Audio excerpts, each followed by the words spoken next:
Almost 30 to 35% accountants चाहे उनका background CA, ACCA, ICMA या किसी भी और प्रोफेशनल क्वालिफिकेशन से हो, तो जॉब के लिहाज से जो उनकी डेस्टिनेशन होती है वो आउटसाइड पाकिस्तान होती है। उसकी काफ़ी रीज़न्स हो सकती हैं, जैसे कि सैलरी पैकेजेस के पाकिस्तान में ज़रा स्लैब कम है, वहाँ पे सैलरी पैकेजेस ज़्यादा हैं। उनका प्लान ये होगा कि पाकिस्तान से बाहर वो सेटल होना चाहते हैं या 5 या 7 साल जॉब करके किसी वेल रेप्यूटेड ऑर्गेनाइजेशन में पाकिस्तान में आके जॉब करेंगे, ये प्लान हो सकता है।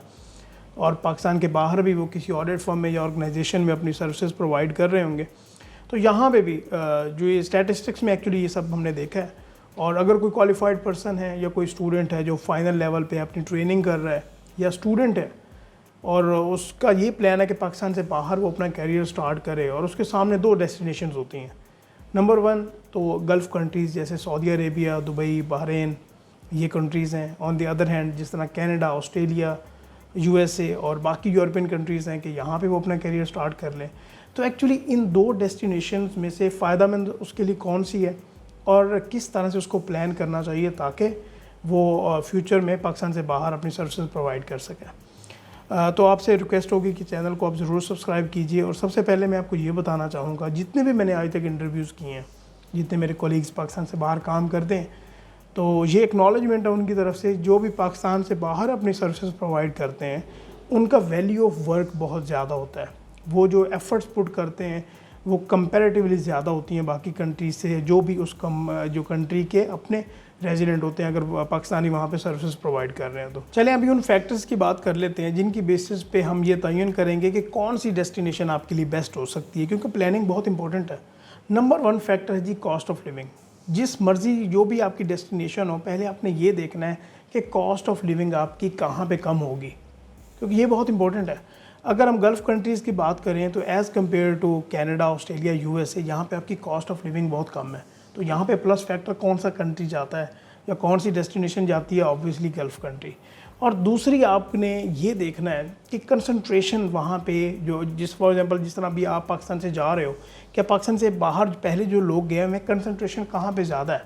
अभी आप ये कह रहे हैं कि अगर कंसंट्रेशन ज़्यादा है या वहाँ पे ज़्यादा लोग हैं तो वहाँ पे तो अपॉर्चुनिटीज़ कम होंगी, ऐसी बात नहीं है। अगर वहाँ पे पाकिस्तान से या मिडल ईस्ट से ज़्यादा लोग गए हुए हैं गल्फ़ कंट्रीज़ में, तो वहाँ पे आपके लिए अपॉर्चुनिटीज़ ज़्यादा होंगी, क्योंकि वहाँ पे जो पाकिस्तान से लोग पहले गए हुए हैं उनको एक्नॉलेज किया जा रहा है, तो आपको भी एक्नॉलेज किया जाएगा। ये इंपॉर्टेंट है। यहाँ पे भी गल्फ़ कंट्रीज़ जो हैं वो प्रायोरिटी ले जाते हैं। एंड मोस्ट इम्पोर्टेंटली आपने ये फैक्टर देखना होता है कि वहाँ पे आपके पैकेजेस क्या हैं और उन पैकेजेस में से वो जो उस कंट्री की गवर्नमेंट है आपकी डिडक्शन कितनी कर रही है। ये बहुत इंपॉर्टेंट फैक्टर है। देखिए टैक्स बैंड अगर हम बात करें UK की या ऑस्ट्रेलिया की, कनाडा की, तो ये आपको पता होगा कि एक फॉर एग्जांपल 50,000 से अगर बढ़ जाएँ या 60,000 से बढ़ जाए तो उनके टैक्स रेट ही अप टू 40% है।